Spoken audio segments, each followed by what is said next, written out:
Hello, I am Paul Drinkwater. For most of my working life, I taught electronics to students in colleges and university, both in this country and overseas. But in my retirement, I joined the Gloucester Civic Trust and in 2010 trained as a tour guide, conducting tours around the city. Over the last few years, for Heritage Open Days, I have researched, prepared and delivered a number of talks on people and places associated with Gloucester's rich heritage over our 2,000 years of history. In this talk, we'll be looking at Morland's matches. My first encounter with Morland's matches was when, as a 12-year-old and having recently moved up from the Cubs to the Scouts, I attended my first summer camp. This was held at Waterley Bottom, near Northerby in Gloucestershire, as someone born and raised in Reading. I'd hardly travelled more than 50 miles from my hometown, and this journey to the far west on the train was most exciting. Passing through a tunnel, that was one new experience. We reached Troud Station and were transported to the campsite on the back of an open truck, another exciting experience. It was a very memorable week with glorious wall-to-wall sunshine. I remember my first visit to Gloucester by bus when the annual fun fair was being held in Gloucester Park. I had 10 shillings pocket money for the week and spent 9 and 6 of it at the fair. A painful lesson in financial management. As we were camping and cooking on an open fire,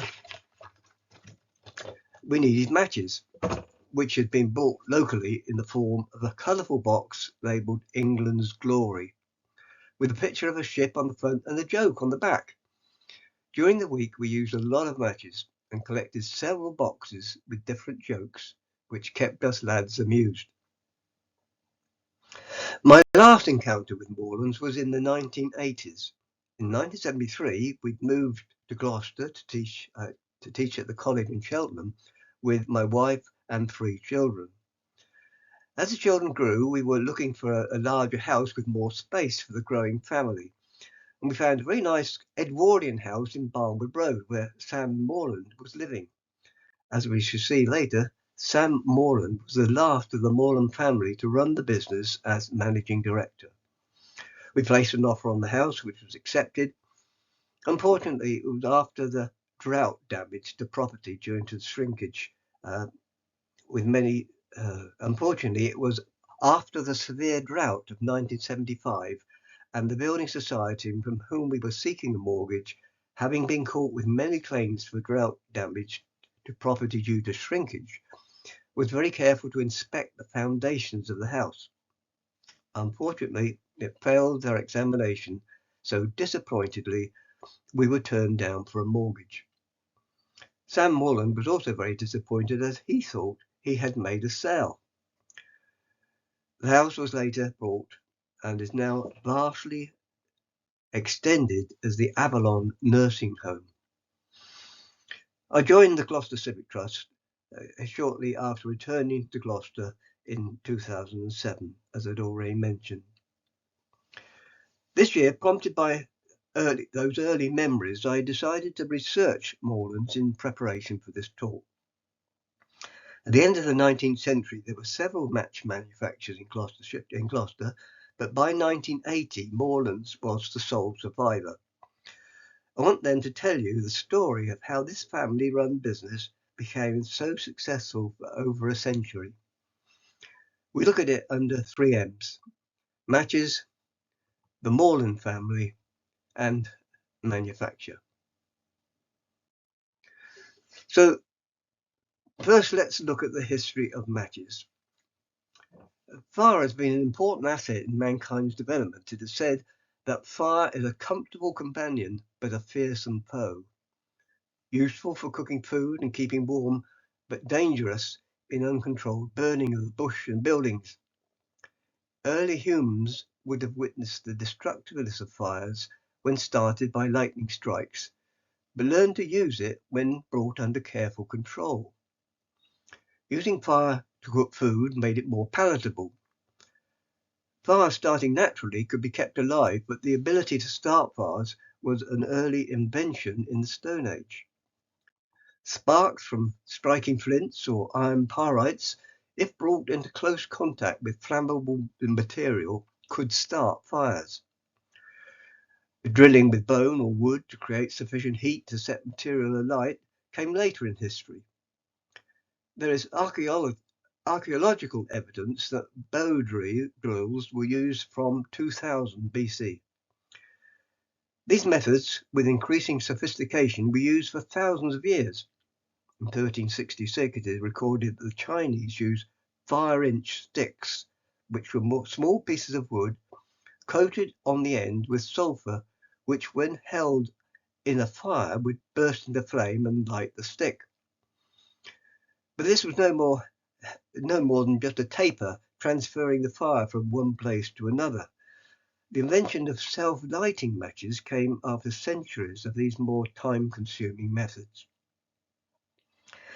In the early 19th century, a number of chemists found that when mixing certain chemicals together, they would burst into flame. These early experiments were not always reliable and sometimes downright dangerous. The first Englishman to come up with a practical friction match was John Walker. He was a chemist and druggist from Stockton-on-Tees who, while experimenting with various chemical elements, created a paste that would burst into flames when scraped on a rough surface. The paste consisted of a mixture of sulfide of antimony, chloride of potash, and gum. He applied the paste to the tip of cardboard sticks coated in sulfur and let them dry. When struck on a rough surface, the paste would ignite and the sticks would burn. By 1825, he started selling them in his hometown. They became very popular. He changed the design to 3-inch long wooden splints, which increased his sales. He called his matches friction lights. Sadly, his design was not perfect, and because of that, he never wanted to patent it. Sulfur on the stick sometimes burned so brightly and hotly that it managed to detach itself and fall on the floor, damaging either carpet or even clothes of the people who were wielding the match. Sir Isaac Holden independently took over the business that Walker left unfinished. He invented an improved version and started selling his own matches across the world, gaining the fame as the inventor of matches. A version of Holden's matches were patented by Samuel Jones and were sold as Lucifers. Walker went on to further develop his matches and called them Congreves. The price of a box of 50 matches was 1 shilling. Included in each box was a piece of sandpaper to strike the light with. Self-lighting matches were popularly sold as Vestas up until the 20th century, when match became the favoured term. Vesta was the Roman goddess of hearth and home. The word match actually derives from an old French word, mèche, referring to the wick of a candle. In 1906, Swan began making their famous brand of Swan Vestas, but because they could be struck on any rough surface, they could be dangerous if not handled carefully. The name Vesta became synonymous with a case made of non-combustible material, usually metal. These were very popular between 1840s and the 1960s, particularly with smokers who could keep their matches safe in a waistcoat pocket or on the end of a double Albert chain, which held a pocket watch on one side and a Vesta on the other. Vestas were often elaborately decorated and can be found today in antiques fairs. The demise of the Vesta came with the invention of a pocket-sized petrol cigarette lighter, invented by Louis V. Aronson in 1926. An important milestone in the development of the match came with the invention of the safety match. In 1844, Gustav Erik Pasch, a young Swedish chemist, transferred the phosphorus away from the match and placed it on the striking surface, avoiding accidental ignition. He patented his invention, which was then exploited commercially by a Swedish inventor and industrialist, John Edward Lundström, and his younger brother, Carl Frans, improved the model and started the production of safety matches, which was quickly taken up by the manufacturers worldwide. Today, although there are more sophisticated ways of lighting fires, the humble match is manufactured all over the world in their millions and found in every home. Now let's look at the Morland family. Samuel John Morland was baptized on the 23rd of November 1828 in Stroud. He was the eldest son of Samuel Morland and Elizabeth Mayo Webb. Samuel Sr. was a sawyer in business in Stroud, sawing timber, before the use of today's heavy machinery. This was probably by two men, and is still done like this in some less industrialized country. In around 1834, Samuel John moved the family to Gloucester, where he continued in the timber trade. In 1851, he was living with his uncle's family in Little Norfolk Street in Gloucester and employed as a lath render, making thin strips of wood to be used in lath and plaster ceilings and walls. Following the opening of the Gloucester to Sharpness Canal in 1827, Gloucester could vie with Bristol for sea-going ships bringing grain and softwood timber from the Baltic, Northern Europe, Turkey, and beyond. Gloucester was a midway point between the sea and the Midlands, so prospered as a centre for timber processing. Taking large logs from the ships, sawing them into different sizes, and sending the processed products on barges up the River Severn, and by the newly developed system of railways. In 1851, there were 8,547 men and women employed in the timber trade here in Gloucester. By 1853, aged 24, Samuel Morland was running his own business opposite St Luke's Church in Bristol Road, moulding timber for the building trade and advertising his services in the local press. Around this time, one of the biggest timber merchants in Gloucester, William Easy at High Orchard, had a lucrative contract for building wooden huts for hospitals in the Crimean War Zone, and some of this work was subcontracted to Morland's burgeoning business. In 1857, Samuel John married Mary Ann Phillips, living initially at 5 Oxford Parade. By the 1861 census, they had 3 children, Arthur, Lucy, and Kate, and were living at Commercial Place. Samuel was then listed as sawmill proprietor.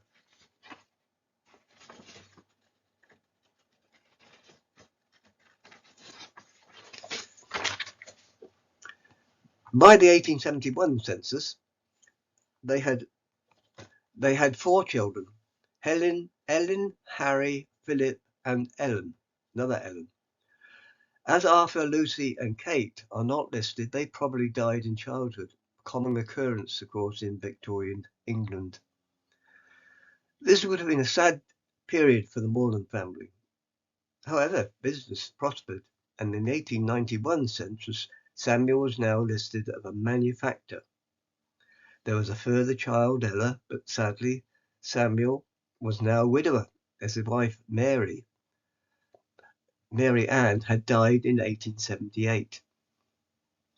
Ella and the 2 boys, all now in their 20s, were still living with their father in the family home in Pemberton House, 17 Brunswick Square. Both the sons were now involved in the family business, so Samuel Morland's family dynasty, which was to last for 100 years, was now established. Pemberton House remained the family home until Samuel's death at the age of 95 in 1924. It is now the home of the Women's Institute. We can see from these census entries how the business was growing, with Samuel's job status increasing and the upmarket house moves. Initially, the Moreland City sawmills at Church Street, High Orchard, prepared timber and sold waste wood to Bryant and May, until a difference arose between them. In March 1867, he then went into partnership with a man called Harry Jacobs, who had a number of business interests in Gloucester, to start match manufacture at a site between the Bristol Road and the canal adjacent to the present site of Nick's Timber. He also leased Pond Field between the canal and Bristol Road and excavated a lie-by in front of the property for vessels to unload their timber. The site was called Canada Wharf. In 1869, he reassigned the lease to William Nick. Today it is still the site of Nick's Timber. The partnership with Jacobs didn't last long, and Sam bought out Harry for £1,000, and the matchworks moved up the Bristol Road to a new site close to the present-day Morland trading estate. In 1868, he sold his city sawmills in High Orchard and concentrated both sawmills and match production on the new site. Now, Samuel John was the patriarch of the family and was the driving force for over 40 years. His eldest son, Harry, joined the firm in 1880. He ran the commercial side with his acute business acumen, realizing the importance of advertising. He ran a tight ship. One employer later described him as a strict disciplinarian who came round each morning to check the girls were not taking too long on their break, where they were given a free cup of tea and cake. It was said that he had the cakes made smaller so that they could keep the allotted time to the after time break for the time break. Another employer remarked on his pleasant smelling aftershave, which helped mask the smell of the chemicals being used, and the fact that he wore drainpipe trousers. Discipline was strict. You had to stand when the foreman was speaking to you, and to get a job in the factory, you had to have a reference from an existing employee. But Harry was also said to be fair and kind, having a lot of regard for his employees. Philip, his other son, went to Sweden to study engineering and the logistics of the match trade. He joined the firm as chief engineer, designing and developing the machinery and also designing the matches. The two sons built on the success of their father, and the business prospered. In 1882, and Sons was added to the Matchbox labels, and by 1885, the firm was employing over 1,000 workers making boxes. The sons were taken into partnership with their father in 1890. 21 years later, when their father was 83, the partnership was dissolved and the two brothers were left to run the business, until 1913, when Philip retired and Harry's son, Henry, joined the company. Henry went to war, leaving Harry in sole charge. After the hostilities ceased, Henry returned, and Harry's nephew, George Moffat, the son of his sister Ellen, joined the company. Samuel John Morland died in 1924 at the age of 96. The Gloucester Journal stated, "He deserves to be remembered with the greatest respect and gratitude as one of the makers of modern Gloucester."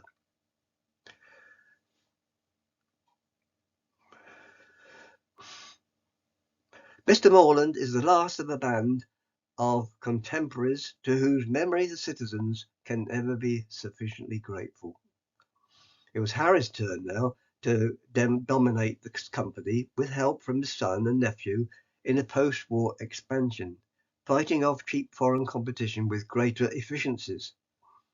He celebrated his golden jubilee with the company, continuing as managing director until May 1954. He died later in that year at the age of 89. His son Henry then took over as the third generation of Morlands to be in charge.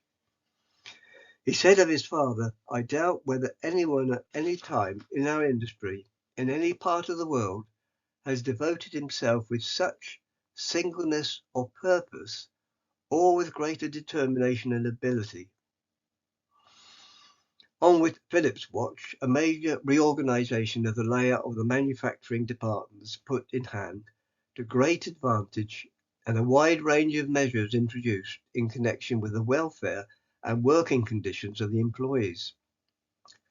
Henry retired in 1961, handing over the running of the firm to his two sons. Samuel John Moreland, who we've already met, who was the managing director, and Robert Morland, who was the works director, the fourth and last generation of the Morland dynasty, as the company closed in 1972 and the factory closed in 1976.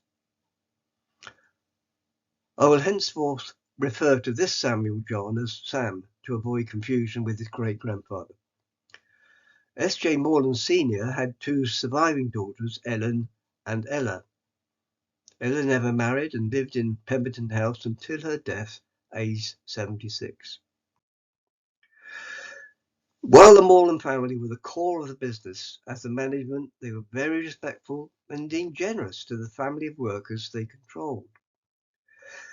In Peter Campion's book, England Glory, The Morland Story, he quotes many appreciative comments from the workers over the treatment and care of the staff.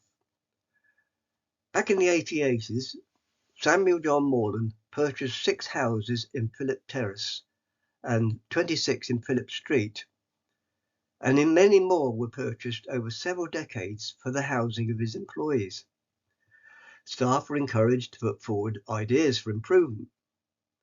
One employee was awarded £50 for suggesting that only one side of the box was used for the striking surface. Cost savings could be made. There was concern for employees' safety, particularly due to the proximity of dangerous chemicals used in the manufacture of the matches. As well as good working conditions in the factory, social and sporting activities were encouraged and supported, as example by this photo of the Moreland Rugby Football Club in 1904-1905 season. Moreland's was indeed a family business. Before moving on to the third M, I want to share with you a couple of anecdotes not mentioned in Campion's book that I found by trawling through the local newspaper archives. Both of these involved Sam Morland, the last managing director, the man whose house we nearly bought. We could describe the following as joy and sorrow for the family. In World War II, August 1944, Sam was a lieutenant serving on the Western Front with the 43rd Wessex Division. A military observer described a hell on earth in a supposed deserted village where he was ordered to take his troop to seize a bridge over a river and to keep the town free to allow free passage for another squadron to pass through. And I quote, "Due to Lieutenant Morland's cool and skillful handling of his troops, while himself being attacked by the enemy, he inspired those under his command and ensured the success of the operation." So read the citation, and from this he was awarded the Military Cross. This must have made the family proud. The second story is one of sadness. 20 years later, in May 1964, at 8:30 a.m., Sam, the managing director, was already at the factory when he received a phone call from his father, Henry, with an urgent request to come to his house in Hynham. When Sam arrived, he found both his father and his mother lying dead in the bedroom, still dressed in their night clothes. There was a shotgun lying close by. At the inquest, it was concluded that Henry had accidentally killed his wife, phoned Sam, then full of remorse put the gun to his head and killed himself. Here's a recap of the 4 generations of Morlands, who ran the family firm in Gloucester for over 100 years. And finally then, let's look at manufacture. As we have seen, the manufacture of matches by Moreland started on the site between the canal and Bristol Road in 1867. This site was well chosen, close to the canal for the imported timber and for the dispatch of the final product. Initially, the matches and boxes were handmade, much of it, especially the boxes, carried out in people's homes. The first match types under the Morland's name were the self-lighting lucifers and vestas. The move to the new premises further up the Bristol Road in 1868 saw an expansion of the manufacture of matches and boxes. There were a number of matchmakers in Gloucester during the 1860s and 1870s following the boom in timber imports using the Gloucester and Sharpness Canal. But by 1880, Morland's appeared to be the sole survivor. They had to fight off fierce competition from overseas imports from Russia and Poland, where there was a ready supply of cheap labour and locally available raw materials. Markets for the products were mainly in the industrial north, the Midlands and Northern Ireland, but matches were also exported to Australia, South Africa and Canada. This was achieved by good management, including inventive advertising. By 1897, 450 people were employed. In the early days, Sam Morland took advantage of new forms of phosphorus and new formulae which removed the more dangerous element of matchmaking and match using before the end of the safety match. As we have seen, safety matches needing a separate match and striking service were becoming more widespread as the dangers of phosphorus accidentally burst into flame was recognized as avoidable. The first full-scale manufacturer of safety matches was Carl Lundström in his factory at Jönköping, Sweden. He started producing self-lighting matches around 1847, but it was not until after a demonstration by Arthur Albright at the Great Exhibition here in London in 1851 of an improved version of Gustav Pasch's invention that they made further improvements, and in around 1855 started manufacture. In 1858, their company produced around 12 million matchboxes. In 1958, the British manufacturer Bryant and May visited Jönköping to try to buy a supply of safety matches on which Lundström held the patent. They were unsuccessful in the purchase, but bought the rights to produce safety matches from Lundström in this country, and in 1862 established their own factory in Bow, East London. I couldn't actually find the date when Morland started to produce safety matches, but this is the earliest label I could find. But we know in 1906, Morland's did export 18 cases of safety matches to America. Morland's made matches for many other brands as well as their own labelled versions. The most famous of all, for which Morland's was renowned, were English Glory. This brand was originally produced in 1871 by Thomas G, another Gloucester matchmaker. Yes. Morland's acquired the brand and in 1891 were using it under the Morland's name. The ship pictured on the back was the HMS Devastation, built in Plymouth in 1871. At the time, it was the most modern battleship in the British Navy, being the first to be powered by steam engines, that is, no mast or rigging for sails to get in the way of gun firing. This raised a lot of patriotic interest among the public at the time. A number of copies of this emblem were produced on various merchandise so it's unsurprising that Thomas G took the picture and used the term England's glory to reflect the pride of the English Navy. After over 30 years of service, the Devastation was broken up in 1908. However, its image was preserved on the matchboxes by Morland for many years as the company's USP, unique selling point. When Morland's became a subsidiary of Bryant and May in 1913, the symbol was used on their matchboxes manufactured in London, Liverpool and Glasgow. And when Bryant and May closed in the 1980s, they were made in Sweden. Apart from the jokes on the back, I rather like this more serious quote. It only takes one tree to make 1,000 matches, but it only takes one match to burn 1,000 trees. In Gloucester's memory of the brand, it is kept alive by the England's Glory pub in London Road.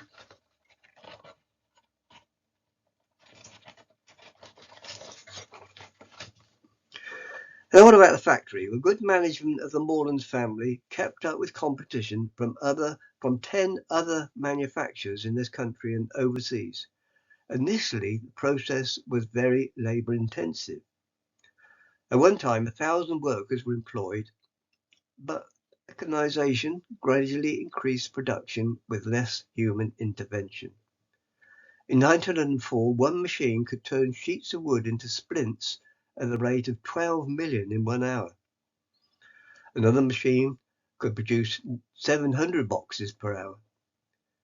Further building work was carried out in 1911.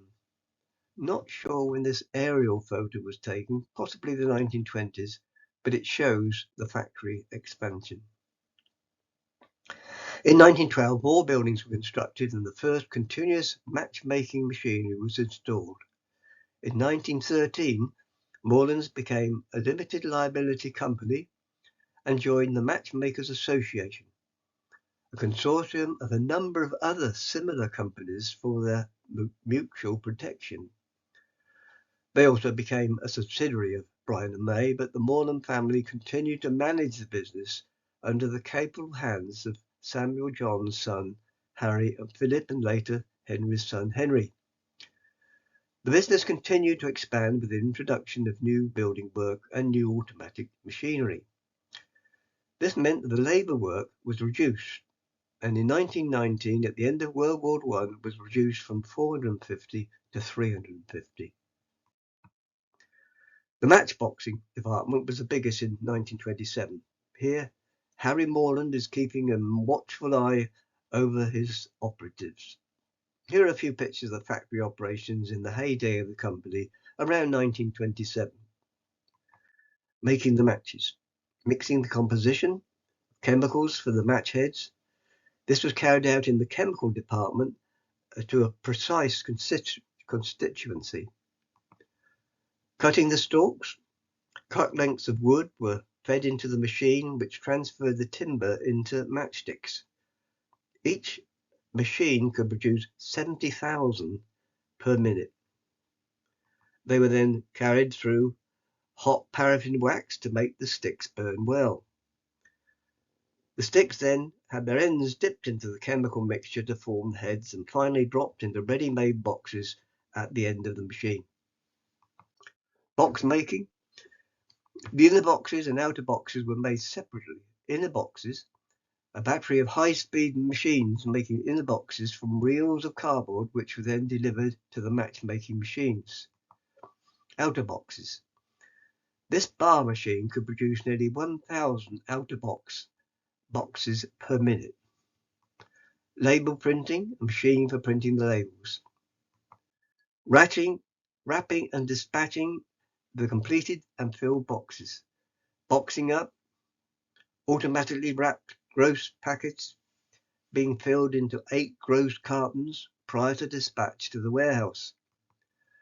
A general review of the packing department. Early horse-drawn deliveries in the early days. Now this is a very short film clip from a Fathy film, courtesy of the Gloucester filmmakers, but unfortunately has no sound.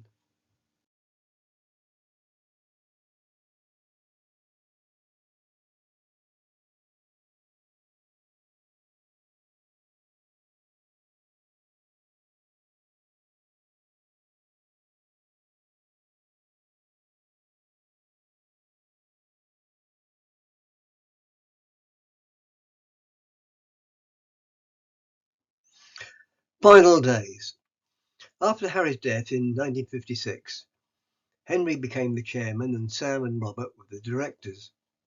In the 1960s, the factory became highly mechanised. 50 million matches were being made per day, but staff vacancies were still being advertised. Sam was now the managing director and Robert the works director. Sam retired in 1972 and Brian and May reduced the factory to branch status. The demand for matches was dwindling and match production in Britain was expensive, with wood being imported. Moves to close the factory were rigorously opposed by the staff and local businesses, but the factory was closed in 1976. In 1978, the buildings became the Moreland's trading estate. The illuminated sign, which had been installed in 1954 at a cost of £500, was retained, but no longer illuminated. A campaign to relight it in 2020 by businesses in the trading estate was unfortunately unsuccessful. The company was finally wound up by liquidators in 1989. Assets of £1.5 million were paid to Wilkinson's Sword Limited. So it was the end of an era for Morland's Matches, which had been a successful company and major employer in Gloucester for over a century. But its memory remains alive through those who worked there or cherish the stories of their parents who did. And of course, those who wrote the stories down or give talks like this.